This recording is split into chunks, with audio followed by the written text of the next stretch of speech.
সময়টা মোটেই অনুকূলে নেই ইসরায়েলের।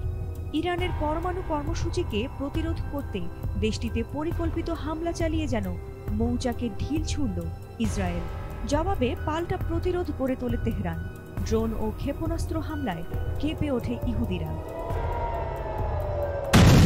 এবার ইরানের পাশে দাঁড়ালো 4 পারমাণবিক শক্তিধর রাষ্ট্র, যাতে কার্যত ভয়ে কোণঠাসা নেতানিয়াহুর গর্ব ইসরায়েল।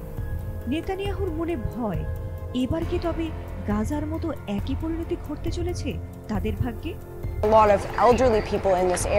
দুই দেশের মধ্যকার এই সংঘাত আন্তর্জাতিক অঙ্গনে নতুন করে উদ্বেগ সৃষ্টি করেছে, কারণ এবার ইরানের পাশে থাকার ঘোষণা দিয়েছে তার 4টি পরমাণু শক্তিধর বন্ধু রাষ্ট্র পাকিস্তান, উত্তর কোরিয়া, চীন ও রাশিয়া। এ নিয়ে কেবল ইসরায়েলই নয়, বরং যুক্তরাষ্ট্রের কপালেও দেখা যাচ্ছে চিন্তার ভাঁজ। বিশেষ করে মার্কিন সামরিক ঘাঁটিগুলোর নিরাপত্তা নিয়ে শঙ্কা বাড়ছে, কারণ ইরানের মিত্র সশস্ত্র গোষ্ঠী হামাস, হিজবুল্লাহ ও ইরাকি মিলিশিয়ারা যে কোনো সময় মার্কিন স্বার্থকে লক্ষ্যবস্তুতে পরিণত করতে পারে বলে আশঙ্কা করছেন বিশ্লেষকরা।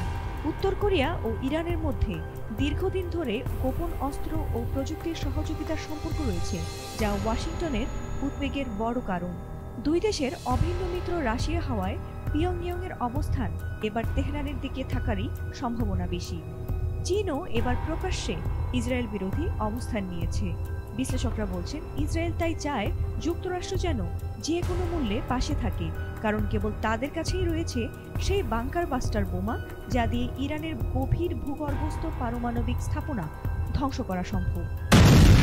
তবে ইরান শুধু যুক্তরাষ্ট্র ও ইসরায়েলই নয়, বরং সৌদি আরব ও জর্ডানের প্রতিও ক্ষুব্ধ। বিশেষ করে ইসরায়েলকে আকাশপথ ব্যবহারের অনুমতি দেয় জর্ডানও ইরানের রোষানলে পড়েছে। বিশ্লেষকদের আশঙ্কা, এই উত্তেজনা মধ্যপ্রাচ্যের অন্যান্য দেশগুলোতেও ছড়িয়ে পড়তে পারে। ফাতিমা সুলতানা, এটিএন বাংলা।